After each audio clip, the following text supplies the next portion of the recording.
Fang Yuan, quietly spring autumn cicada दे दो और मैं तुम्हें एक क्विक डेथ दूंगा। फैंग युआन, अब रेसिस्ट करना बंद करो। आज सारी राइटियस फैक्शंस सिर्फ तुम्हें खत्म करने के लिए एक साथ आई हैं। तुम्हारा डेविल लेयर ऑलरेडी ट्रैप हो चुका है। आज तुम्हारा सर जरूर कटेगा। तुमने हजारों लोगों को मारा है सिर्फ एक गू के लिए। तुम्हारे पाप माफ नहीं किए जा सकते। और तब एक और आवाज। 300 साल पहले तुमने मेरी जिंदगी बर्बाद की थी, मेरा सब कुछ छीन लिया। आज मैं तुम्हें मार कर ही रहूंगी। सीन फ्रीज हो जाता है। बीच में खड़ा है फैंग युआन, फटे हुए गहरे हरा रोब, पूरा बॉडी खून से भरा हुआ, बालों का कोई शेप नहीं। हवा चलती है और उसका खूनी रोब एक वॉर फ्लैग की तरह हिलता है। उसके शरीर से लगातार फ्रेश ब्लड टपक रहा है। जमीन पर खून का एक बड़ा पूल बन चुका है और चारों तरफ एनिमीज, हर डायरेक्शन में no escape. Death already decide हो चुकी है। लेकिन फैंग युआन के चेहरे पर कोई डर नहीं, कोई गुस्सा नहीं, सिर्फ काम। उसकी आंखें इतनी गहरी जैसे बिना तल का कुआं, जैसे अंदर कुछ भी हो सकता है। उसके सामने खड़े हैं old elders, young geniuses, powerful warriors. कोई चिल्ला रहा है, कोई हंस रहा है, कोई डर के साथ देख रहा है, लेकिन कोई आगे नहीं बढ़ रहा। सब वेट कर रहे हैं उसके लास्ट अटैक का। और ये टेंशन 6 घंटे तक चलता है। सूरज ढलने लगता है। माउंटेन पर उसकी रोशनी ऐसे गिरती है जैसे आग जल रही हो। तभी 6 घंटे से बिल्कुल स्टैचू की तरह खड़ा फैंग युआन अचानक हल्का सा मूव करता है और सारे वॉरियर्स एक साथ पीछे हट जाते हैं। उनके चेहरे पर क्लियर फियर। फैंग युआन के पैर के नीचे का पत्थर अब लाल हो चुका है खून से। उसका चेहरा बिल्कुल सफेद, लेकिन सनसेट की लाइट में एक अजीब चमक आ रही है। वो धीरे से आसमान की तरफ देखता है और हल्का सा मुस्कुराता है। सूरज पहाड़ों के पीछे ढलता है। स्प्रिंग की हवा, ऑटम का चांद, सुबह बाल जैसी हल्की होती है और रात बर्फ जैसी ठंडी। जब पीछे मुड़कर देखो तो कुछ भी नहीं बचता। और जैसे ही वो बोलता है, उसकी आंखों के सामने फ्लैशबैक, उसकी पुरानी जिंदगी। एक सिंपल स्कॉलर जो इस दुनिया में आ गया था, फिर 300 साल स्ट्रगल और 200 साल और 500 साल, ब्लिंक ऑफ एन आई। इतनी मेमोरीज जो दिल के अंदर दबी हुई थी, अब एक एक करके जिंदा हो रही हैं। मैं हार गया, वो अंदर ही अंदर सोचता है, लेकिन कोई रिग्रेट नहीं, बिल्कुल नहीं, क्योंकि ये एंड उसने पहले ही एक्सेप्ट कर लिया था। डीमन बनना मतलब सब कुछ छोड़ देना, रहम नहीं, इंसानियत नहीं, सिर्फ डिस्ट्रक्शन। दुनिया का दुश्मन बन जाओ तो कॉन्सिक्वेंसेस भी फेस करने पड़ते हैं। और फिर उसके दिमाग में एक थॉट आता है, अगर स्प्रिंग ऑटम सिसाडा काम कर गया तो अगले जन्म में भी मैं डीमन ही रहूंगा। और तो जोर से हंस पड़ता है। पागल हो गया है क्या? किस बात पे हंस रहा है? सब ध्यान से, ये अपना लास्ट अटैक करेगा। स्प्रिंग ऑटम सिसाडा दे दे। और तभी सब वॉरियर्स एक साथ आगे बढ़ते हैं और बूम, एक ब्लाइंडिंग लाइट, एक मैसिव एनर्जी एक्सप्लोजन, और फैंग युआन उसके अंदर गायब हो जाता है। सीन कट होता है। शांति, हल्का सा बारिश, किंग माओ माउंटेन, रात का टाइम, हवा के साथ बूंद बूंद गिरती हुई बारिश, लेकिन अंधेरा नहीं है। माउंटेन के साइड से लेकर नीचे तक हजारों छोटी छोटी लाइट्स, जैसे कोई शाइनिंग रिवर। ये है गू युए विलेज, इंसानियत का एक छोटा सा आइलैंड इस बड़े तन्हा माउंटेन के बीच। विलेज के सेंटर में एक बड़ा हॉल, लाइट्स और भी ब्राइट। आज एक ग्रैंड सेरेमनी हो रही है। एक मिडिल एज आदमी व्हाइट रोब पहने हुए जमीन पर घुटनों के बल, आंखें बंद, हाथ जोड़े हुए प्रे कर रहा है। एंसेस्टर्स, हमें ब्लेस करिए।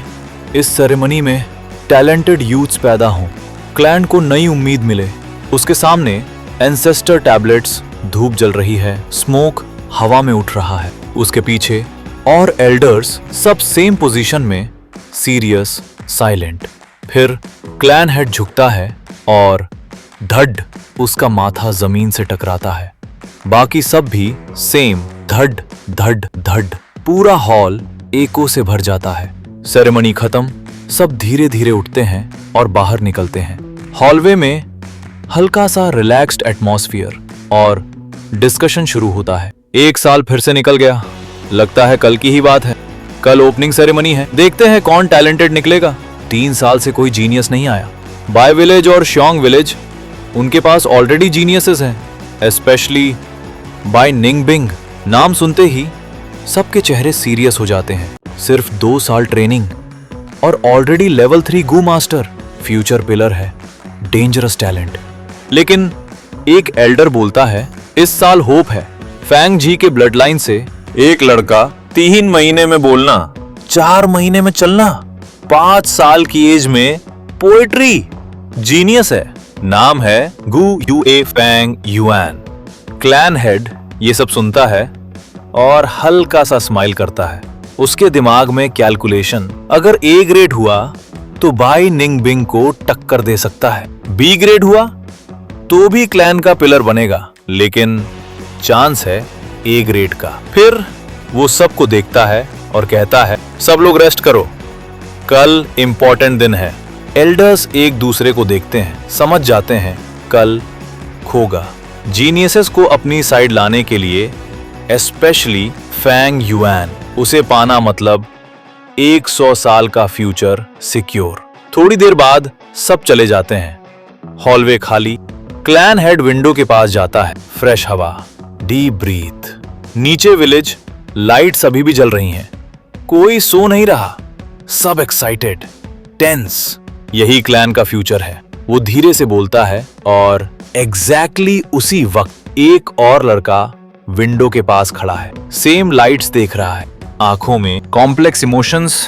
गू यूए विलेज, ये 500 साल पहले है, मतलब स्प्रिंग ऑटम सिकाडा काम कर गया। ये है फैंग युआन, जिंदा, रीबॉर्न। वो अपने हाथ को देखता है, छोटे, नर्म, जवान। धीरे से मुट्ठी बंद करता है, रियलिटी को फील करता है। बारिश की आवाज, हल्का सा हवा। वो आंखें बंद करता है, फिर खोलता है और धीरे से कहता है, 500 साल की लाइफ जैसे एक सपना, लेकिन ये सपना नहीं है। इस दुनिया की लेजेंड के मुताबिक एक रिवर ऑफ टाइम होती है जो पूरी दुनिया के टाइम फ्लो को संभालती है और सर्कुलेट करती रहती है। और अगर स्प्रिंग ऑटम सिकारा का पावर यूज किया जाए तो कोई भी पास्ट में अपस्ट्रीम ट्रैवल कर सकता है। लेकिन ये सिर्फ एक कहानी नहीं है। इस बात पर दुनिया भर में बहुत डिबेट है। कुछ लोग मानते ही नहीं, कुछ सिर्फ डाउट करते हैं और सिर्फ कुछ ही लोग इसे सच मानने की हिम्मत करते हैं। क्योंकि स्प्रिंग ऑटम सिकाडा यूज करने का प्राइस सिर्फ महंगा नहीं, जानलेवा होता है। हर बार यूज करने पर अपनी पूरी लाइफ, अपनी पूरी कल्टीवेशन, सब कुछ दांव पर लगाना पड़ता है। और सबसे बड़ी बात, जान देने के बाद भी ये गारंटी नहीं होती कि रिजल्ट क्या होगा। इसलिए अगर किसी के पास स्प्रिंग ऑटम सिकाडा हो भी तो वो यूज करने की हिम्मत नहीं करता। अगर ये बस एक झूठ निकला तो, अगर ये सिर्फ एक स्कैम हुआ तो, अगर फैंग युआन कॉर्नर नहीं होता तो वो भी इतनी जल्दी इसका यूज नहीं करता। लेकिन अब सब कुछ क्लियर हो चुका था। रियलिटी उसके सामने थी। वो वाकई में रीबॉर्न हो चुका था। बस अफसोस इस बात का है, फैंग युआन ने मन ही मन सोचा, हजारों लोग मारे, हेवन तक को गुस्सा दिला दिया, इतनी मुश्किल से इस गू को रिफाइन किया, और फिर वो एक गहरी सांस लेता है। स्प्रिंग ऑटम सिकाडा उसके साथ वापस नहीं आई। इंसान हजारों क्रीचर्स में सबसे महान, और गू हेवन और अर्थ का एसेंस। हजारों टाइप के गू होते हैं, कुछ एक बार यूज होते ही गायब हो जाते हैं और कुछ बार बार यूज हो सकते हैं जब तक लिमिट क्रॉस ना हो। शायद स्प्रिंग ऑटम सिकाडा सिर्फ एक बार का गू था, लेकिन फैंग युआन के लिप्स थोड़े कर्व हुए। अगर एक बार बना चुका हूं तो दोबारा क्यों नहीं? पिछले जन्म में किया था, इस जन्म में भी कर सकता हूं। और तब उसके दिल में एम्बिशन जाग उठती है।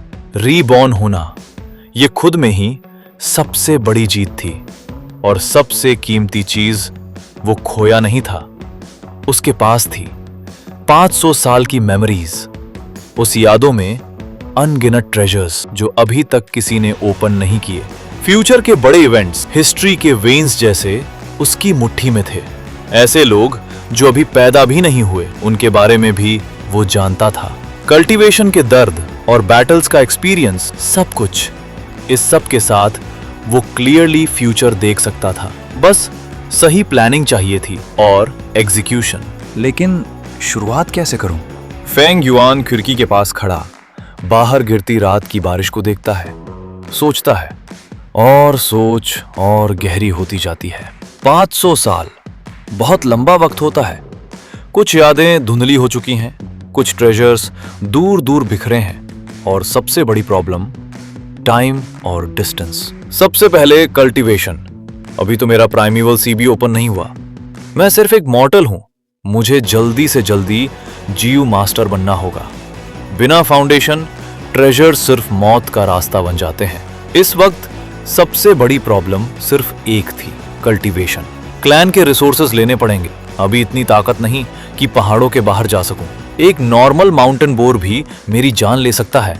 3rd लेवल जीयू मास्टर, बस वहां तक पहुंच गया तो मैं यहां से निकल सकता हूं। 500 साल के डेमोनिक कल्टीवेशन के बाद चिंग माओ माउंटेन सिर्फ एक छोटा सा पिंजरा लगता है। जीयू यू विलेज एक केज, लेकिन ये केज थोड़ा सेफ भी था। फिलहाल यहीं रुकना होगा। कल अवेकनिंग सेरेमनी है, तब सब शुरू होगा, और तब पुरानी यादें उभर आती हैं। टैलेंट। उसके चेहरे पर एक हल्की सी हंसी आता है। तभी दरवाजा धीरे से खुलता है। एक पतला सा लड़का अंदर आता है। बिग ब्रदर, आप बारिश के पास क्यों खड़े हो? वो लड़का उसका ट्विन भाई था। फेंग युआन उसे देखता है। एक पल के लिए एक्सप्रेशन कॉम्प्लेक्स हो जाता है। तुम हो मेरे छोटे भाई। उसका चेहरा फिर से ठंडा हो जाता है। फेंग ज़ैंग नजर नीचे झुका लेता है। विंडो खुली थी, इसलिए बंद करने आया। कल अवेकनिंग सेरेमनी है, इतनी देर तक जागना, अंकल और आंटी टेंशन में आ जाएंगे। वरीड। फेंग युआन मन ही मन हंस पड़ता है। उसे याद था जब वो दोनों 3 साल के थे और पेरेंट्स मिशन में मर गए थे। आंटी और अंकल ने इनहेरिटेंस ले ली और उन्हें सिर्फ जिंदा रखा, ज्यादा कुछ नहीं। अगर फेंग युआन ने टैलेंट शो नहीं किया होता तो शायद जिंदगी और भी बुरी होती। ठंडा चेहरा उसका आर्मर बन गया, और उसका भाई ये सब कभी समझ ही नहीं पाया। उसकी यादों में फ्यूचर का फेंग ज़ैंग ए ग्रेड टैलेंट के साथ उस पर ही वार करता था, और वो खुद सिर्फ सी ग्रेड ट्विन ब्रदर्स। लेकिन किस्मत का मजाक, एक ऊपर एक नीचे। लेकिन अब फेंग युआन के दिल में नफरत नहीं थी, सिर्फ शांति। स्ट्रॉन्ग वीक को खाता है, यही रूल है। रिवेंज मेरा गोल नहीं।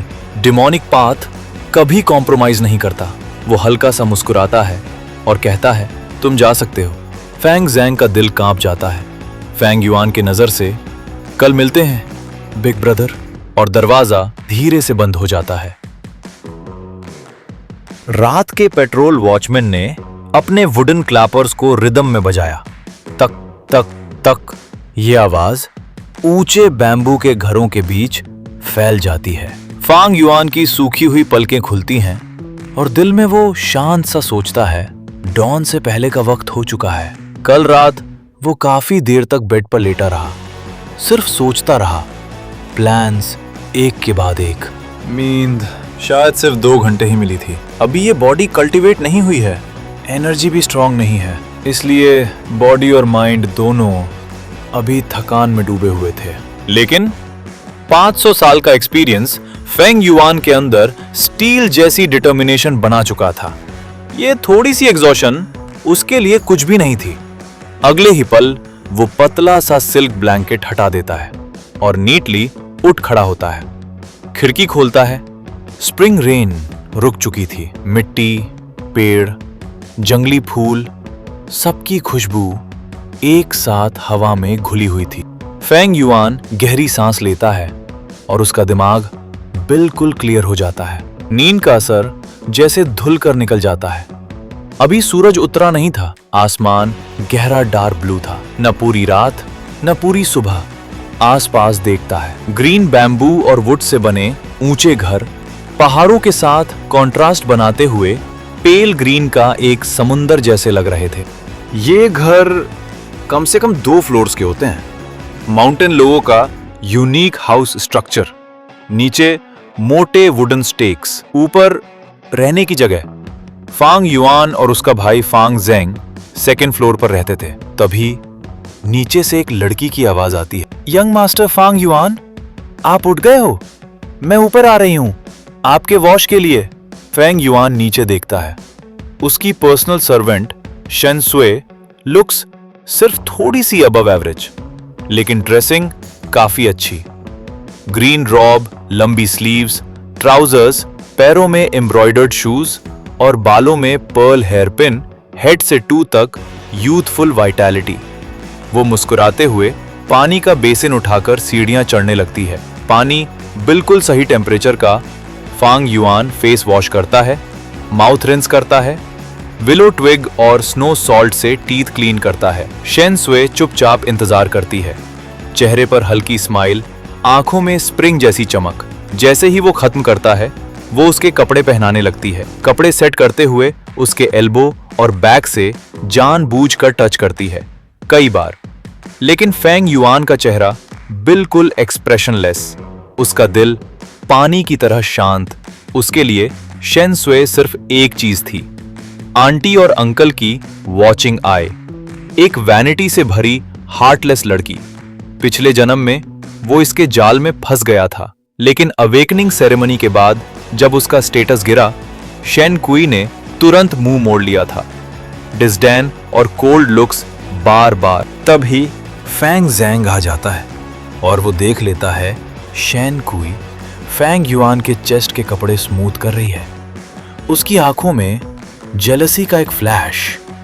इन सालों में फैंग युआन के साथ रहते हुए उसके पास भी सर्वेंट था, लेकिन एक बुद्धि, मोटी, ओल्ड वुमन, ना कि कोई यंग लड़की। काश एक दिन शेन कुई मेरी भी सर्विस करे, ये ख्याल उसके दिल में उठता है, लेकिन वो हिम्मत नहीं करता। आंटी और अंकल का बायस फैंग युआन के तरफ सब जानते थे। असल में फैंग जेंग के पास सर्वेंट भी नहीं था। ये फैंग युआन ही था जिसने इनिशिएटिव लिया शेन कुई को अंडर एस्टिमेट करने की। वो कभी हिम्मत नहीं करता, क्योंकि उसकी माँ मदर शेन आंटी और अंकल के बिल्कुल पास रहती थी। पूरे हाउस होल्ड की केयरटेकर उसकी अथॉरिटी काफी ज्यादा थी। बस अब और ठीक करने की जरूरत नहीं। फैंग युआन इम्पेशेंटली शेन कुई के सॉफ्ट हाथों को हटा देता है। कपड़े पहले ही परफेक्ट थे, ये सिर्फ यूज सेड्यूस कर रही थी। शेन सुई के लिए फ्यूचर ब्राइट था। फैंग युआन के ए ग्रेड टैलेंट के चांसेस बहुत ज्यादा थे। अगर वो कॉन्क्यूबिन बन जाती तो सर्वेंट से मास्टर बड़ा जमता। पिछले जन्म में फैंग युआन धोखा खा गया था। इस जन्म में उसका दिमाग आग जैसा क्लियर और दिल बर्फ जैसा ठंडा। तुम जा सकती हो। फैंग युआन बिना देखे अपनी स्लीव कफ सेट करता है। शेन कुई थोड़ा पॉट करती है। आज फैंग युआन का बिहेवियर यूज अजीब लगता है। वो कुछ स्वीट बोलना चाहती थी, लेकिन उसकी कोल्ड प्रेजेंस से डर जाती है। आखिर में सिर्फ यस कहकर पीछे हट जाती है। रेडी हो? फैंग युआन फैंग जेंग से पूछता है। फैंग जेंग दरवाजे पर खड़ा सिर्फ अपने टोज को देख रहा होता है। हल्की सी आवाज यस। वो एक्चुअली 4th वॉच से ही उठ चुका था। नर्वसनेस की वजह से नींद ही नहीं आई। आइस के नीचे डार्क सर्कल्स था। फैंग युआन सिर्फ नॉड करता है। पिछले जन्म में वो ये सब नहीं समझ पाया था, इस जन्म में कैसे नहीं समझता, लेकिन उसके लिए अब ये मैटर नहीं करता। चलो दोनों भाई घर से बाहर निकलते हैं। रास्ते में अपनी ही एज के काफी यूथ्स ग्रुप्स में उसी डायरेक्शन जाते हुए थे। वो देखो फैंग ब्रदर्स, जो आगे चल रहा है वो फैंग युआन है, पॉम्स वाला फैंग युआन। अच्छा ये वही है।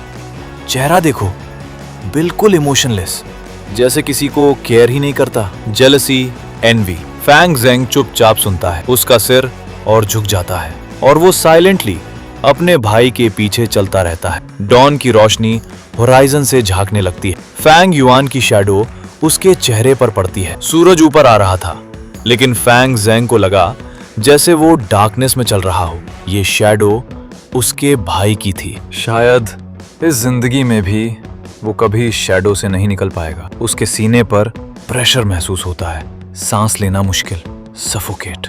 आउटस्टैंडिंग टैलेंट हमेशा जेलसी पैदा करता है। फोंग युआन मन ही मन हंसा। अब उसे समझ आ रहा था क्यों सी ग्रेड अनाउंस होने के बाद उसकी जिंदगी हेल बन गई थी। पीछे फैंग ज़ैंग की ब्रीदिंग हैवी हो जाती है। वो सुनना बंद करना चाहता है। इस जन्म में फैंग युआन सब नोटिस कर रहा था, हर छोटी डिटेल। आंट और अंकल के प्लान्स अब उसे साफ दिख रहे थे। शेन सुई मॉनिटरिंग के लिए और फेंग ज़ैंग को ओल्ड नर्स। सब चीजों का एक ही गोल, दोनों भाइयों के बीच क्रैक क्रिएट करना। लोग कम मिलने से परेशान नहीं होते, अनइक्वल डिस्ट्रीब्यूशन से होते हैं। पिछले जन्म में वो दोनों इस गेम का शिकार बन गए थे। अब अवेकनिंग सेरेमनी पास थी। सिचुएशन टफ थी, लेकिन बदली जा सकती थी। उसके पास ईवल मेथड्स भी थे, विजडम भी। वो चाहे तो सबको सप्रेस कर सकता था, लेकिन पर मुझे ऐसा करने का मन नहीं। फोंग युआन धीरे से साय करता है। खून का रिश्ता भी उसके लिए सिर्फ एक ऑप्शन था, और शेन सुई सिर्फ एक body. Aunty, uncle, clan elders, सब सिर्फ रास्ते के लोग। जब तक मेरे रास्ते में नहीं आते, तब तक मुझे फर्क नहीं पड़ता। सुबह का सूरज धीरे धीरे ऊपर उठ रहा था। तेज सनरेज पहाड़ों के बीच से निकल रही थी। माउंटेन फॉग आज ज्यादा गहरी नहीं थी, इसलिए रोशनी बिना रुकावट के सीधा नीचे आ रही थी। क्लैन पेविलियन के सामने 100 से ज्यादा 15 साल के बच्चे खड़े थे। सबके चेहरों पर अलग अलग इमोशंस। किसी की आंखों में उम्मीद तो किसी के चेहरे पर डर। पेविलियन गांव के बिल्कुल बीच में था, 5 मंजिल ऊंचा, तेज और नोकीले छत के साथ, हर तरफ गार्ड्स। यहीं गु युए एंसेस्टर के मेमोरियल टैबलेट्स थे। हर जनरेशन का क्लैन हेड यही रहा करता था, और जब भी कोई बड़ा फैसला होता, सब एल्डर्स यहीं जमा होते। ये जगह पूरे गांव का पावर सेंटर थी। तभी एकेडमी का एल्डर आगे बढ़ता है, सफेद दाढ़ी, सफेद बाल, पर आंखों में अभी भी तेजी। अच्छा, तुम सब बिल्कुल टाइम पर आए हो। आज अवेकनिंग सेरेमनी है, तुम्हारी जिंदगी का सबसे बड़ा टर्निंग पॉइंट। ज्यादा बोलूंगा नहीं, बस मेरे साथ आओ। एल्डर चल पड़ता है और सारे बच्चे उसके पीछे। पवेलियन के अंदर जाते ही सब सोचते हैं ऊपर जाएंगे, लेकिन उन्हें नीचे ले जाया जाता है। एक बड़े हॉल से गुजरते हुए पत्थर की सीढ़ियों से नीचे और नीचे, अंडरग्राउंड केव के अंदर। बच्चों के मुंह से आवाज निकल जाती है। केव चमक रहा था। स्टैलेक्टाइट्स रेनबो जैसे रंग छोड़ रहे थे। नियॉन लाइट उनके चेहरों पर पड़ रही थी। फेंग युआन भीड़ में खड़ा था, बिल्कुल शांत, सब कुछ ध्यान से देख रहा था। उसके मन में आवाज आती है, यहीं 100 सालों पहले गुयू क्लैन ने बेस बनाया था। स्पिरिट स्प्रिंग, जहां से प्राइमीवल स्टोन्स निकलते हैं, यही फाउंडेशन है पूरे गुयुए विलेज की। वो आगे बढ़ते जाते हैं, सैकड़ों कदम। अंधेरा गहरा होता जाता है, पानी की हल्की आवाज, और फिर एक मोड़ के बाद 3 जांग चौड़ी अंडरग्राउंड रिवर। अंधेरा पूरा, पर नदी से नीली रोशनी निकल रही थी, जैसे रात के आसमान की स्टार रिवर। पानी बिल्कुल साफ, मछलियां, पौधे, नीचे की रेत तक दिखती है, और सामने फूलों का समुंदर, मून ऑर्किड्स, नीला, गुलाबी, चांद जैसे पेटल्स, और बीच में मोती जैसी चमक। फेंग युआन मन ही मन मुस्कुराता है। गू के लिए खाना क्लैन का सबसे बड़ा कल्चरेशन मीडियम। इतना सब बस एक सेरेमनी के लिए, इतनी सुंदर जगह। सब बच्चे हैरान, आंखों में रोशनी और दिल में बेचैनी। तब एल्डर बोलता है, नाम बुलाऊंगा, जिसका नाम आए नदी पार करो। जितना आगे जा सको उतना बेहतर, समझे? समझे? सब जानते थे, ज्यादा कदम बेहतर फ्यूचर। गु यू चेनबो। एक लड़का आगे बढ़ता है, चेहरा बिल्कुल सीरियस, पानी घुटनों तक। जैसे ही आगे बढ़ता है, एक इनविजिबल वॉल उसे रोक लेती है। फूल हल्की रोशनी छोड़ते हैं, रोशनी उसके अंदर घुसती है, प्रेशर कम होता है। वो दांत भींचता है, 3 कदम, और फिर वॉल फिर से सख्त, आगे नहीं बढ़ पाता। एल्डर सांस भरता है, 3 कदम, नो टैलेंट। चैन बो का चेहरा सफेद, दांत भींचे हुए, जिंदगी का सच। अगले लड़के का भी वही हाल, 4 कदम और बस। 2 फेलियर्स के बाद एल्डर्स के चेहरे बिगड़ जाते हैं। क्लैन हेड भी भौहें सिकोड़ लेता है। गू यू मो बे, एक लंबा घोड़े जैसे चेहरे वाला लड़का आगे आता है। तेज कदम, 10, 20, 30, 36, बी ग्रेड। एल्डर खुश हो जाता है। एल्डर्स चैन की सांस लेते हैं। मो बे का फ्यूचर अब एल्डर्स में लिखा जा चुका था।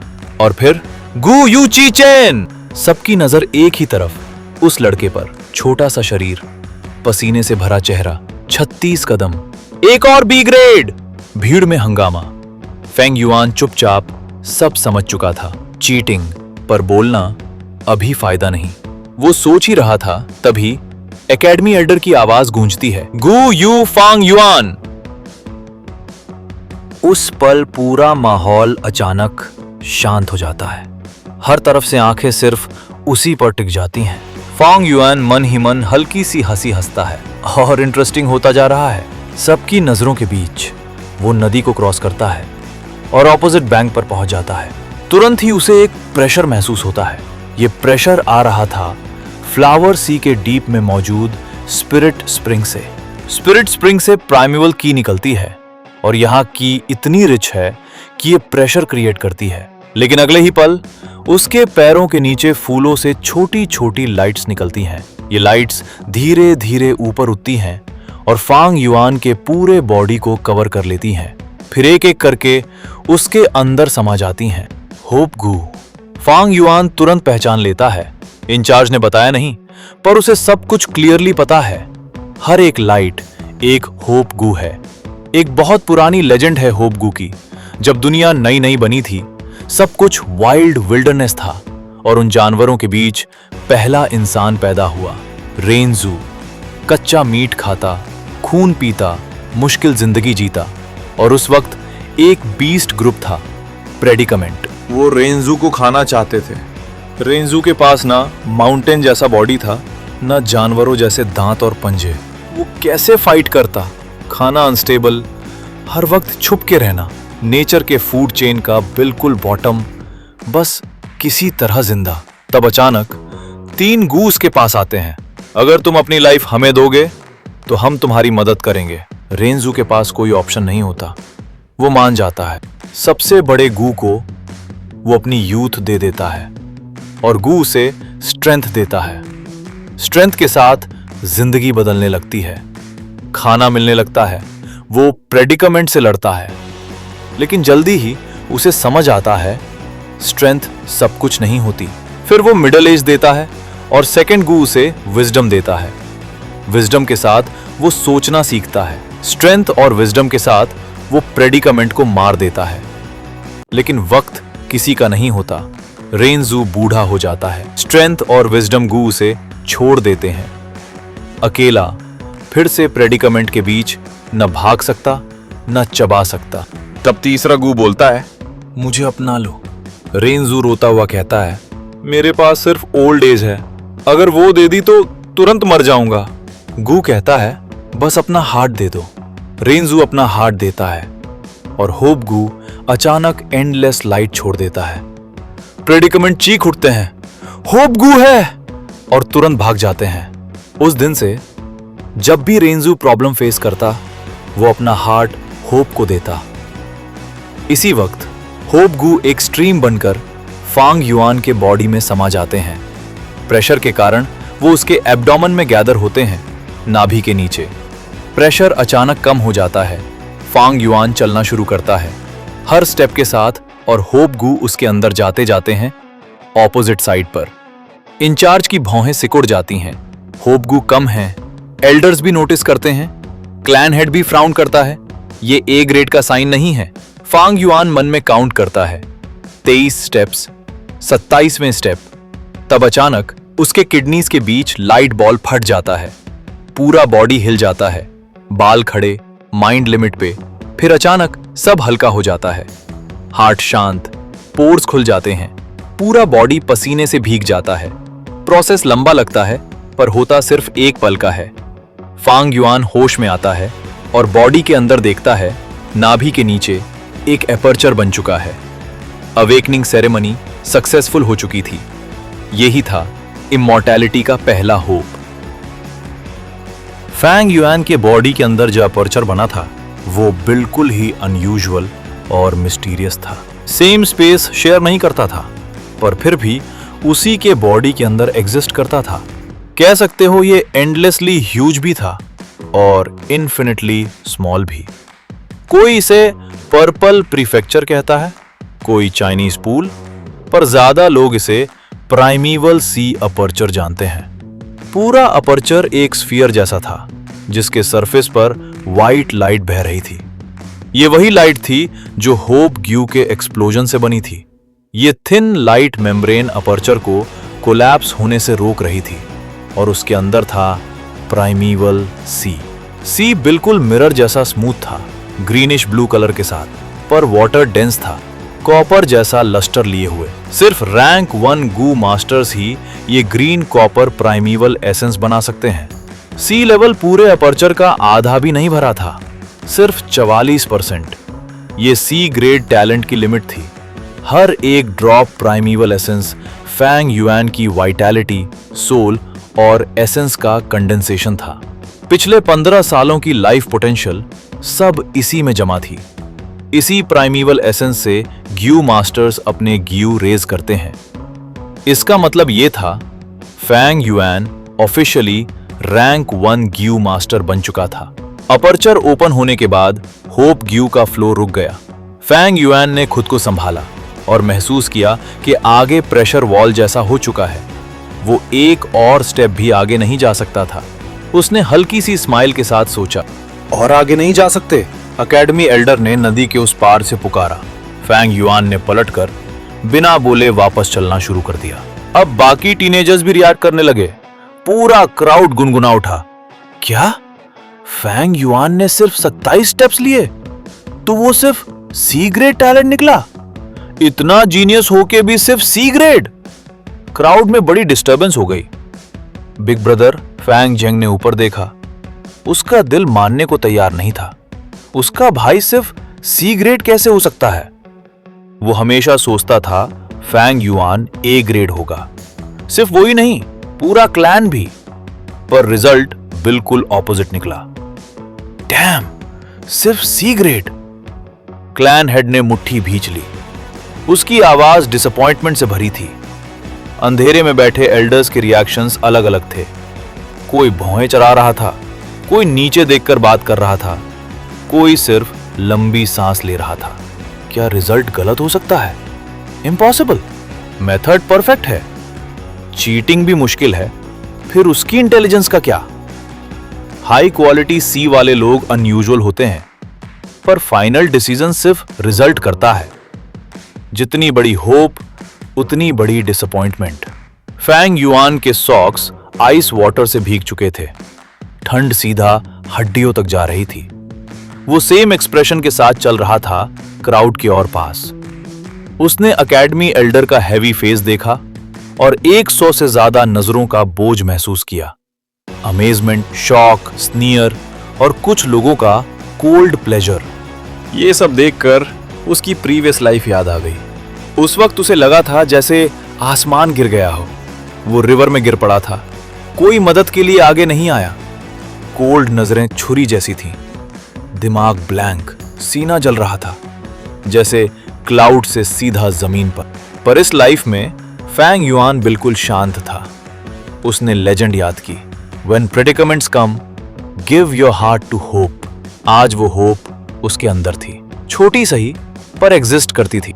बाकी लोग डिसअपॉइंटेड हैं, होने दो। उनकी डिसअपॉइंटमेंट का मुझसे क्या लेना देना।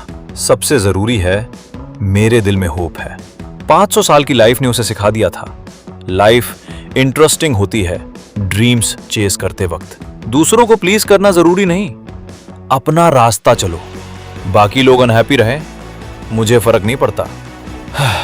अकेडमी एल्डर ने चिल्लाया, नेक्स्ट गू युए फंग जेंग, गू युए फंग जेंग। आवाज केव में गूंज उठी। मैं यहां हूं। फंग जेंग होश में आया और भागते हुए गिर पड़ा। सिर पत्थर से टकरा गया और सीधा रिवर में। पूरा केव हंसने लगा। फंग ब्रदर्स कुछ खास नहीं, क्लैन हेड ने ताना मारा। फंगजेंग पानी में स्ट्रगल कर रहा था। नीचे का फ्लोर बहुत स्लिपरी था, जितना कोशिश करता उतना स्टूपिड लगता। हंसने की आवाज उसका दिमाग भर रही थी। तभी उसे एक स्ट्रॉन्ग पुल महसूस हुआ, कोई उसे ऊपर खींच रहा था। उसने देखा फंग युआन उसका कॉलर पकड़ के खड़ा था। बिग ब्रदर, पर पानी के कारण खांसी आ गई। फंग फैमिली के ब्रदर्स, और तेज हो गया। एकेडमी एल्डर ने भी नहीं रोका। उसका मूड ऑलरेडी हैवी था। फंगजेंग बिल्कुल क्लूलेस था। तब उसने सुना, आगे बढ़ो, फ्यूचर का रास्ता इंटरेस्टिंग होगा। फंगजेंग के होंठ खुल गए। ये कामनेस, ये स्माइल, सिर्फ सी ग्रेड होके भी भाई इतना शांत कैसे? फंग युआन ने कुछ और नहीं कहा, बस उसे थपथपाया और वापस मुड़कर चल दिया। फंगजेंग फ्लावर सी की तरफ बढ़ा। अगर मैं होता तो उसे पता भी नहीं चला वो कितना आगे पहुंच चुका है। Oh my God, a great talent! Academy Elder चिल्ला उठा। A grade, real A grade! 3 साल बाद जीनियस आया है। अंधेरे में एल्डर्स भी चिल्लाने लगे। फेंग ब्लड लाइन ची फैमिली से है, ये लड़का हम अडॉप्ट करेंगे। इम्पॉसिबल, चीलियन, इसे मैं रेस करूंगा। बस क्लैन लीडर से ज्यादा क्वालिफाइड कोई नहीं। गू युएबो की आंखें लाल हो चुकी थीं। डिसअपॉइंटमेंट और मैडनेस के साथ साथ humans are above all creatures, और हेवन और अर्थ की एसेंस होते हैं। इस दुनिया में हजारों स्पीशीज हैं और काउंटलेस गू ये हमारे आसपास हर जगह होते हैं, मिट्टी में, झाड़ियों में और वाइल्ड बीस्ट्स के बॉडी पर भी। एकेडमी एल्डर शांत और कंपोज्ड टोन में बोल रहा था। उसके सामने 57 स्टूडेंट्स बैठे हुए थे। सब ध्यान से सुन रहे थे।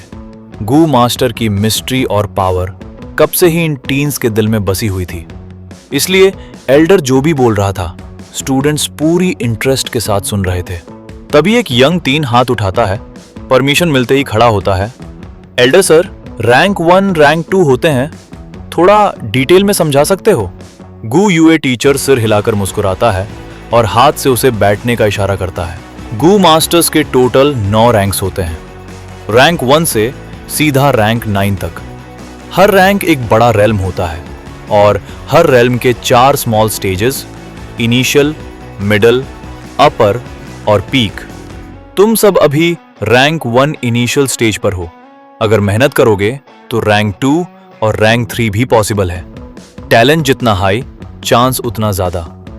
D grade talent, primeval sea सिर्फ 2 से 3 layers, maximum rank 2। C grade talent 4 से 5 लेयर्स, मोस्टली रैंक 2 पर रुक जाता है। लकी लोग रैंक 3 इनिशियल तक जा सकते हैं। बी ग्रेड टैलेंट 6 से 7 लेयर्स, रैंक 3 या रैंक 4 भी पॉसिबल। और ए ग्रेड 8 से 9 लेयर्स, नेचुरली गिफ्टेड रैंक 5 तक पहुंच सकता है। रैंक 6 और उससे ऊपर सिर्फ लेजेंड्स होते हैं। मुझे भी डिटेल नहीं पता। गू यूए क्लैन में रैंक 4 और 5 हुए हैं। टीनेजर्स के कान सीधे खड़े हो जाते हैं, आंखें चमक उठती हैं। कई लोग फांग झेंग की तरफ देखते हैं। फर्स्ट रो में सीधा बैठा हुआ ए ग्रेड टैलेंट, और कुछ नजरें क्लासरूम के लास्ट कॉर्नर पर जाती। विंडो के पास फांग युआन डेस्क पर झुका हुआ गहरी नींद में था। देखो, अभी भी सो रहा है। 1 हफ्ते से बस सो ही रहा है। सुना है रात को विलेज के बाहर घूमता रहता है, हाथ में वाइन जार, पूरा ड्रंक। जीनियस था ना। एन में सी ग्रेड निकला और छोटा भाई ए ग्रेड, ऊपर आसमान और ये नीचे जमीन। बातें तेज होती जाती हैं। एकेडमी एल्डर की भौएं सिकुड़ जाती हैं। पूरा क्लास डिसिप्लिन था, बस फांग युआन अलग दिख रहा था। 1 हफ्ते बाद भी बिल्कुल डिस्पैरेटेड। शायद मैं गलत था, ये जीनियस नहीं हो सकता, सी ग्रेड ही है। रिसोर्सेज वेस्ट करने का फायदा नहीं। फांग झेंग ए ग्रेड, क्लैन का फ्यूचर। क्लैन हिस्ट्री में 2 रैंक 5 मास्टर्स हुए हैं, फर्स्ट जनरेशन क्लैन हेड और 4th क्लैन हेड। अगर flower wine monk sneak attack ना करता, शायद रैंक 6 भी पॉसिबल था। एल्डर गहरी सांस लेता है। नीचे स्टूडेंट्स चिल्लाने लगते हैं। फ्लावर वाइन मॉन्क बहुत ही सिनिस्टर था, फोर्थ क्लैन हेड कितना काइंड था, काश मैं होता उसका चेहरा नोच देता। ये कहानी सब जानते थे। फ्लावर वाइन मॉन्क फांग युआन की आंखें खुल जाती हैं। वो आलस में हाथ फैलाता है। इतना ढूंढने के बाद भी लेगेसी कहाँ है? उसे फ्यूचर की एक याद आती है। लिकर वॉर्म, अंडरग्राउंड केव, फ्लावर वाइन मॉन्क की बोन्स। काश एग्जैक्ट लोकेशन पता होती। फ्लावर वाइन मॉन्क, तुम मरे कहाँ हो? पिछले कुछ दिन से वो रात को वाइन लेकर घूम रहा था, पर लिकर वॉर्म नहीं मिला। मूनलाइट गू से बेटर होता। अप्रैल आ चुका है। फांग युआन विंडो के बाहर देखता है। Blue sky, white clouds, bamboo forest, spring की हवा। पता ही नहीं चलता क्लास खत्म होने वाली थी। इस week aperture check, primeval essence control. अब टाइम आ गया है वाइटल गू रिफाइन करने का। क्लास के बाद गू रूम जाओ, एक गू चूज करो, रिफाइन करने के बाद ही 20 प्राइमवल स्टोन्स। क्लास खत्म हो चुकी थी और हर किसी की डेस्टिनी अब आगे बढ़ने वाली थी। अकेडमी के बिल्कुल पास एक गू रूम था। साइज ज्यादा बड़ा नहीं, सिर्फ 60 मीटर स्क्वायर का। गू मास्टर के कल्टीवेशन पाथ में गू ही असली पावर की की होता है। क्लास खत्म होते ही सारे एक्साइटेड टीनेजर्स गू रूम की तरफ भागते हैं। लाइन बनाओ, एक एक करके अंदर जाओ। बाहर गार्ड्स खड़े थे। एक के बाद एक स्टूडेंट्स अंदर जाते और बाहर निकलते। आखिरकार फांग युआन की बारी आती है। ये गू रूम काफी अजीब था। चारों वॉल्स में होल्स बने हुए, हर होल के अंदर एक और स्क्वायर होल। कुछ होल्स बड़े, कुछ छोटे। बड़े वाले एक मटके से ज्यादा नहीं, छोटे वाले मुट्ठी के साइज के। हर होल के अंदर अलग अलग containers, grey stone basins, Z के ग्रीन डिशेस, ग्रास केजेस, मिट्टी के छोटे स्टोव्स। इन कंटेनर्स के अंदर हर तरह के गू, कुछ बिल्कुल शांत, कुछ आवाज करते हुए। चिरचिर, रस्टल रस्टल, सब मिलकर एक लाइव सिम्फनी बना रहे थे। फांग युआन ने एक नजर में समझ लिया, यहां सारे रैंक 1 गू हैं। जनरली रैंक 1 गू मास्टर सिर्फ रैंक 1 गू ही यूज कर सकता है। हायर रैंक गू यूज करना बहुत भारी प्राइस मांगता है। ऊपर से गू को फीड करना भी पड़ता है। हायर रैंक गू का खर्चा न्यू कमर्स अफोर्ड नहीं कर सकते। इसलिए फर्स्ट गू हमेशा रैंक 1 होता है। फर्स्ट रिफाइंड गू वाइटल गू होता है, जिंदगी से डायरेक्टली लिंक्ड। अगर वो मर गया, गू मास्टर को भारी नुकसान। काश फ्लावर वाइन मॉन्क का लिकर वॉर्म मिल जाता, उसे ही मैं अपना वाइटल गू बनाता। लेकिन अभी उसके स्केलेटन का कोई क्लू नहीं, ना पता कब मिलेगा या कोई और पहले पा जाए। सेफ रहना बेटर है। पहले मूनलाइट गू ले लेता हूं। फांग युआन लेफ्ट वॉल के साथ साथ चलता है। टॉप लेयर के होल्स में सिल्वर प्लेट्स की एक लाइन थी। हर प्लेट पर एक गू, क्रिस्टल जैसा, क्रेसेंट शेप, ब्लू क्वार्ट्ज की तरह चमकता। यही था मूनलाइट गू। गू यूए क्लैन का सिग्नेचर गू। ये नेचुरल गू नहीं था, क्लैन की सीक्रेट मेथड से ब्रेड सिर्फ यही मिलता था। सारे रैंक 1 मूनलाइट गू, ज्यादा फर्क नहीं। फांग युआन ने बिना सोचे एक उठा लिया। गू का वेट पेपर से भी हल्का, पाम में छोटा सा, जेट पेंडेंट के साइज का। हाथ पर रखते ही पाम की लाइंस दिख रही थी। एक लास्ट नजर, कुछ गलत नहीं। पॉकेट में डाला और गू रूम से बाहर निकल गया। बाहर लाइन अभी भी लंबी थी। अगला स्टूडेंट तुरंत अंदर भाग गया। कोई और होता तो सीधा घर जाकर रिफाइन करता, पर फांग युआन को कोई जल्दी नहीं। लिकर वॉर्म उसके दिमाग में था। लिकर वॉर्म मूनलाइट गू से ज्यादा प्रेशियस, ज्यादा हेल्प करता कल्टीवेशन में। गू रूम से निकलते ही फांग युआन सीधा टेवर्न गया। शॉपकीपर, 2 एज्ड वाइन के जार्स। पॉकेट से प्रिमिवल स्टोन्स निकालकर काउंटर पर रखती। पिछले कुछ दिनों से रोज आता, वाइन खरीदता, विलेज बॉर्डर पर घूमता, लिकर वॉर्म को अट्रैक्ट करने के लिए। शॉपकीपर छोटा, मोटा, चेहरा ऑयली, अब तक फांग युआन को पहचान चुका था। सर, आप फिर आ गए। मोटे हाथ से स्टोन्स उठाए, वेट चेक किया, स्माइल और गहरी हो गई। प्रिमिवल स्टोन्स इस दुनिया की करेंसी, पैसा भी, कल्टीवेशन रिसोर्स भी, अर्थ के गोल्ड जैसे, पर परचेजिंग पावर और भी ज्यादा। लेकिन फांग युआन के लिए कितने भी हों, कभी इनफ नहीं। रोज 2 जार्स, 7 दिन हो गए। सेविंग्स ऑलमोस्ट खत्म। टैवर्न से बाहर निकलते हुए 2 जार्स हाथ में। गू मास्टर बनने के बाद प्रिमिवल स्टोन से एसेंस निकाल सकते हैं। ज्यादा स्टोन्स, कल्टीवेशन फास्ट, लो टैलेंट का गैप भी कवर। कल वाइन के लिए स्टोन्स नहीं होंगे और लिकर वॉर्म अभी तक नहीं आया। क्या मूनलाइट गू को ही वाइटर बना लूं? चलते चलते फोंग युआन सोचता है, एकेडमी एल्डर ने बोला था फर्स्ट वाइटल गू रिफाइन करने पर 20 प्रिमिवल स्टोन्स। अब सब घर पर ट्राई कर रहे होंगे, पर ये टैलेंट का टेस्ट है। सी ग्रेड के साथ मेरे चांसेस 0 है। तभी पीछे से आवाज आती है, बिग ब्रदर, आप सच में टैवर्न गए? चलिए, आंट और अंकल बुला रहे हैं। फोंग युआन रुकता है और मुड़कर देखता है। उसका छोटा भाई अब पहले जैसा नहीं, सर झुकाया हुआ नहीं। दोनों भाई एक दूसरे को देखते हैं। हवा का एक झोंका बड़े भाई के बाल उड़ा देता है, छोटे भाई के कपड़े लहराते हैं। सिर्फ 1 महीना, पर इंसान बदल जाता है। 1 हफ्ता पहले बड़े भाई का जीनियस टाइटल टूट गया, छोटा भाई चमकने लगा। फोंग झेंग के लिए ये सब दुनिया उलट देने जैसा था। पहली बार लोगों की एक्सपेक्टेशंस, जलन भरी नजरें, सब उस पर रोज सुबह सपना लगता था। अटेंशन हैंडल करना आसान नहीं। लोग बातें करते, चेहरा गर्म हो जाता, चलना तक भूल जाता। धीरे धीरे सेल्फ कॉन्फिडेंस उगने लगा। यही तो भैया महसूस करते थे, खूबसूरत भी, दर्दनाक भी। फोंग झेंग एक्सप्रेशनलेस रहने की कोशिश करता, पर सूट नहीं करता। क्लास में लड़की चिल्लाए, तुरंत लाल। बड़ी औरतें टीज करें, भाग जाता, जैसे बच्चा चलना सीख रहा हो, गिरता, संभलता। इस बीच भाई के बारे में सुनता, ड्रंकार्ड, डिप्रेस्ड, क्लास में सोता। ये वही भाई था।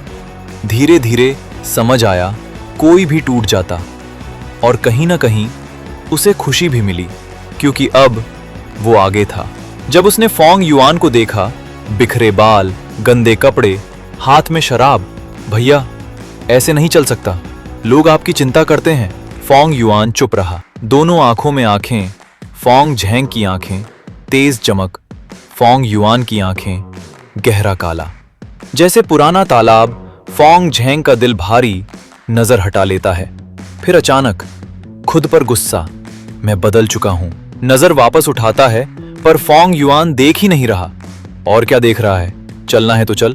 फोंग झेंग का सांस उलझ जाता है, दिल का बोझ निकल नहीं पाता, बस तेजी से पीछे चल पड़ता है। इस बार सर झुका हुआ नहीं, सूरज की तरफ उठा हुआ। उसकी नजर अपने पैरों पर, जो फोंग युआन की शैडो पर पड़ रहे थे। सूरज धीरे धीरे ढल रहा था। आसमान अभी भी ब्राइट था, लेकिन सब कुछ हल्का ग्रे लग रहा था। दूर के माउंटेन्स धीरे धीरे काले पड़ते जा रहे थे। लिविंग रूम के अंदर लाइट बहुत डिम थी। आंट और अंकल अपनी कुर्सियों पर बैठे थे। उनके चेहरे अंधेरे में छुप गए थे।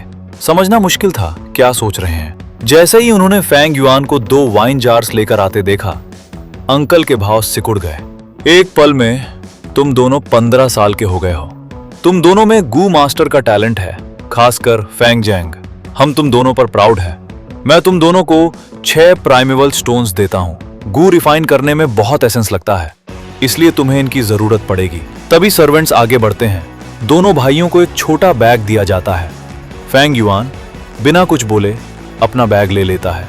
फेंग झेंग तुरंत बैग खोलता है। अंदर 6 ग्रेइश व्हाइट स्टोन्स चमक रहे होते हैं। उसका चेहरा खुशी से चमक उठता है। वो तुरंत खड़ा होता है। थैंक यू आंट और अंकल, मुझे इन स्टोन्स की बहुत जरूरत थी। आपने मुझे इतने सालों तक पाला है, ये एहसान मैं कभी नहीं भूलूंगा। अंकल हल्का सा मुस्कुराता है। आंट हाथ हिलाकर कहती है, बैठ जाओ बैठ जाओ, तुम दोनों हमारे अपने बच्चों जैसे हो। अगर तुम सच में हमारे बच्चे बन जाओ तो और भी अच्छा होगा। उनके शब्दों में एक गहरा मतलब था। फेंग झेंग समझ नहीं पाता, लेकिन फेंग युआन हल्का सा भाव चढ़ा लेता है। अंकल बीच में बोल पड़ता है, हम तुम दोनों को अडॉप्ट करना चाहते हैं। फेंग झेंग, क्या तुम तैयार हो? फेंग झेंग एक पल के लिए जम जाता है, फिर उसके चेहरे पर एक बड़ी स्माइल आ जाती है। सच कहूं तो पेरेंट्स के जाने के बाद मैं हमेशा एक फैमिली चाहता था। आपके साथ रहना मेरे लिए ड्रीम जैसा है। आंट खुश हो जाती है। तो फिर आंट अंकल क्यों कह रहे हो? फादर मदर, रूम में हंसी गूंज उठती है। कितना अच्छा बेटा है, 10 साल से पाला है तुम्हें। अंकल की नजर अब फैंग युआन पर जाती है। फैंग युआन, तुम? फैंग युआन सिर्फ सिर हिला देता है, एक भी शब्द नहीं। बिग ब्रदर, फैन जैंग बोलने ही वाला था, अंकल उसे रोक देता है। जोर जबरदस्ती नहीं करेंगे, तुम 15 के हो, अब इंडिपेंडेंट बनना सीखो। मैं तुम्हें 200 प्रिमेवल स्टोन्स देता हूं। 200? फैन जैंग की आंखें फैल जाती हैं, लेकिन फैंग युआन फिर से मना कर देता है। रूम में एक अजीब सन्नाटा। अंकल का एक्सप्रेशन बदलता है, आंट का चेहरा भी थोड़ा सख्त हो जाता है। अगर और कुछ नहीं है तो मैं चलता हूं। और बिना रुके फैंग युआन हॉल छोड़कर निकल जाता है। फादर मदर, मैं भाई को समझाऊं? रहने दो, सब फोर्स नहीं होता। सर्वेंट्स, फैंग झेंग का ध्यान रखो। जी। फैंग झेंग चला जाता है। रूम फिर से चुप हो जाता है। सूरज पूरी तरह ढल चुका है, अंधेरा घना हो जाता है। लगता है फैंग युआन ने सब समझ लिया। 16 साल पर वो इनहेरिटेंस लेगा और वो 200 स्टोन से कंपेयर नहीं होता। अच्छा है फैंग झेंग हमारे साथ है। अगर फैंग युआन इंडिपेंडेंट हो गया तो हम उसे निकाल देंगे, उसका राइट खत्म। पर वो गलती करेगा कैसे? अगर वो गलती नहीं करे तो हम करवा देंगे। शैन कुई उसे फंसा देगी और हम उसे रंगे हाथ पकड़ेंगे। क्या प्लान है? रात गहरी होती जा रही थी, आसमान बादलों से भर गया था। दूसरी तरफ फैंग झैंग अपने नए रूम में था। रूम बड़ा, कंफर्टेबल, लग्जूरियस। ये तो बहुत अच्छा है। यंग मास्टर, जो चाहिए बताना। फैंग झैंग के दिल में एक नया जुनून, इस बार मैं नंबर 1 बनूंगा। बाहर फैंग युआन सड़क पर चल रहा है। आंट और अंकल अभी प्लान बना रहे होंगे। पिछली लाइफ में भी यही किया था। दुनिया में लोग पैसों के लिए सब कुछ करते हैं, फैमिली सिर्फ एक इल्यूजन है। इस बार मैं गलती रिपीट नहीं करूंगा, इनहेरिटेंस लेना ही होगा। वो घर नहीं जाता, सीधा विलेज के बाहर चल पड़ता है। हवा तेज हो रही है, बारिश आने वाली है। फ्लावर वाइन मॉन्क का ट्रेजर, वही मेरा शॉर्ट टर्म चांस है। रास्ते खाली, लीव्स उड़ते हुए, ठंडी हवा उसके कपड़ों को छेड़ती है। वो वाइन का एक सिप लेता है, बॉडी में वार्मथ आ जाती है। आगे सिर्फ अंधेरा, जंगल की आवाज, जैसे जानवर गरज रहे हों। लेकिन फैंग युआन नहीं रुकता। पीछे हजारों घर की रोशनी, आगे अंधेरा और तन्हाई। और उसी वक्त फैंग झैंग रूम में बैठा है, नोट्स रिवाइज कर रहा है। घर के अंदर सब सेफ, कोजी। यंग मास्टर, नहाने का पानी रेडी है। फैंग झैंग का दिल हल्का सा धड़कता है। अंदर लाओ। शैन कुई रूम में आती है, आंखों में हल्की सी चमक। आपका सर्वेंट। उसकी नजर फैंग झैंग पर टिक जाती है। फैंग युआन तो C ग्रेड है, लेकिन Fang Zheng A grade talent. अगर इसे पा लिया तो सब कुछ मिल जाएगा। बारिश के मोटे मोटे बूंदे जोर से गिर रही थी। बैम्बू हाउस की छत पर टकराकर टिक टिक की आवाज कर रही थी। सामने के पॉन्ड में पानी पर रिपल्स फैल रहे थे। मछलियां अंदर इधर उधर तैर रही थी। नीचे के एक्वाटिक प्लांट्स धीरे धीरे हिल रहे थे। आसमान पूरा बादलों से ढक चुका था। आंखों के सामने सिर्फ बारिश का एक घना पर्दा। रूम के अंदर हल्का सा अंधेरा था।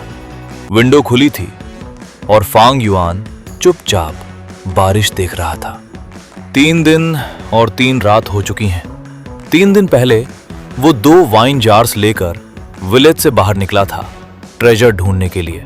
लेकिन रात होते ही तेज बारिश शुरू हो गई, पूरा भीग गया। और सबसे बड़ी प्रॉब्लम, सर्च कंटिन्यू नहीं कर सकता था। बारिश वाइन की स्मेल को मिटा देती, और अगर जबरदस्ती सर्च करता तो लोगों को शक हो सकता था। दूसरों को कभी अंडर एस्टिमेट नहीं करना चाहिए। सिर्फ बेवकूफ ही दूसरों को बेवकूफ समझता है। इसी वजह से फैंग युआन को सर्च रोकनी पड़ी। और फिर बारिश रुकने का नाम ही नहीं ले रही थी। कभी तेज, कभी हल्की, लेकिन कभी रुकती नहीं। इस तरह लिकर वॉर्म ढूंढना मुश्किल है। सेफ रहने के लिए मुझे मूनलाइट गू रिफाइन करना होगा। अगर बीच में लिकर वॉर्म मिल गया तो बेस्ट, नहीं मिला तो भी काम चलाना पड़ेगा। इस दुनिया में सब कुछ परफेक्ट नहीं होता, कभी भी कुछ भी अनएक्सपेक्टेड हो सकता है। फैंग युआन का दिमाग बिल्कुल स्टेबल था। 500 साल का एक्सपीरियंस उसकी इंपल्सिवनेस को मिटा चुका था। वो विंडो और डोर बंद करता है, बेड पर क्रॉस लेग बैठ जाता है, आंखें बंद करता है, धीरे धीरे सांस लेता है, अपना माइंड कंप्लीटली काम करता है। अगले ही पल उसके माइंड में प्राइमेवल एपर्चर का सीन आता है। ये एपर्चर उसके बॉडी के अंदर है, लेकिन इन्फिनिटली बड़ा भी और इन्फिनिटली छोटा भी। बाहर एक लाइट लेयर है, व्हाइट लाइट, जो उसे होल्ड कर रही है। अंदर एक सी है, ग्रीन कॉपर कलर का प्राइमेवल एसेंस का सी। सरफेस बिल्कुल शांत, जैसे मिरर। पानी का लेवल आधा है। टोटल 44% एपर्चर भरा हुआ है। हर एक ड्रॉप प्राइमेवल एसेंस है और वही गू मास्टर की पावर का सोर्स है। इसी से गू रिफाइन होता है, इसी से गू यूज होता है। फोंग युआन आंखें खोलता है, अपने हाथ में मूनलाइट गू निकालता है। एक छोटा सा ब्लू क्रेसेंट चमक रहा है, बिल्कुल क्लियर। एक थॉट के साथ प्राइमेवल सी से एसेंस बाहर निकलता है और सीधा मूनलाइट गू में एंटर करता है। तभी मूनलाइट गू तेज ब्लू लाइट से चमक उठता है और हल्का सा ट्रेम्बल करता है। गू एक लिविंग बीइंग है अपनी विल के साथ, और अब फोंग युआन उसकी विल को मिटा रहा है। इसलिए मूनलाइट गू रेजिस्ट कर रहा है। रिफाइनिंग एक बैटल है। धीरे धीरे क्रेसेंट के एंड्स ग्रीन होने लगते हैं। 3 मिनट के अंदर फोंग युआन का चेहरा सफेद पड़ने लगता है। एसेंस लगातार ड्रेन हो रहा है। उसके अंदर वीकनेस बढ़ रही है। 1%, 2%, 3%, 8%, 9%, 10%। 10 मिनट बाद 10% एसेंस खत्म। लेकिन मूनलाइट गू पर सिर्फ थोड़ा सा ग्रीन स्प्रेड हुआ है। रेसिस्टेंस बहुत स्ट्रांग है। फोंग युआन रुकता नहीं और एसेंस डालता रहता है। 20 मिनट और बीत जाते हैं। अब सिर्फ 14% एसेंस बचा है और मूनलाइट गू सिर्फ 1/12 रिफाइन हुआ है। रिफाइनिंग इतना मुश्किल है। वो एसेंस फ्लो रोक देता है। हाफ आवर में 75% से ज्यादा एसेंस यूज हो चुका है, लेकिन मूनलाइट गू अभी भी रेसिस्ट कर रहा है। उसका एसेंस धीरे धीरे बाहर निकल रहा है। ग्रीन एरिया छोटा होता जा रहा है। 6 घंटे में सब वापस जीरो हो जाएगा। रिफाइनिंग एक वॉर जैसा है। पोजीशन होल्ड करनी पड़ती है, पेशेंस और कंट्रोल चाहिए। वो एक प्राइमेवल स्टोन निकालता है। एसेंस रिकवर करने के 2 तरीके हैं। नेचुरल रिकवरी 1 घंटे में सिर्फ 4%, और दूसरा प्राइमेवल स्टोन एब्जॉर्ब करना। जैसे ही वो एब्जॉर्ब करता है, सी का लेवल तेजी से बढ़ने लगता है। हाफ आवर बाद वापस 44% हो जाता है, लेकिन उसके बाद नहीं बढ़ता, क्योंकि यही उसकी सी ग्रेड लिमिट है। हाई टैलेंट, ज्यादा स्टोरेज और fast recovery. Fang Zheng A grade talent, 1 घंटे में 8%। इसीलिए फांग युआन जानता है ये टेस्ट वो नहीं जीत सकता। टैलेंट सबसे बड़ा फैक्टर है, और फिर आते हैं रिसोर्सेज। मेरे पास सिर्फ 6 स्टोन्स हैं। ना मैं मोबेई जैसा हूं, ना ची चेन, और फांग जेंग से कंपीट नहीं कर सकता। तो फिर एनर्जी वेस्ट क्यों करूं? लिकर वॉर्म ढूंढता हूं, वही मेरी रियल अपॉर्चुनिटी है। तभी बारिश की आवाज हल्की हो जाती है। लगता है रुकने वाली है। वो मूनलाइट गू रख देता है। बेड से उठता है। जैसे ही विंडो खोलने जाता है, नॉक नॉक, बाहर से आवाज आती है। यंग मास्टर फांग युआन, मैं हूं। 3 दिन से बारिश हो रही है। मैं आपके लिए खाना और वाइन लाई हूं। आप थोड़ा खा लीजिए और अपना मूड ठीक कर लीजिए।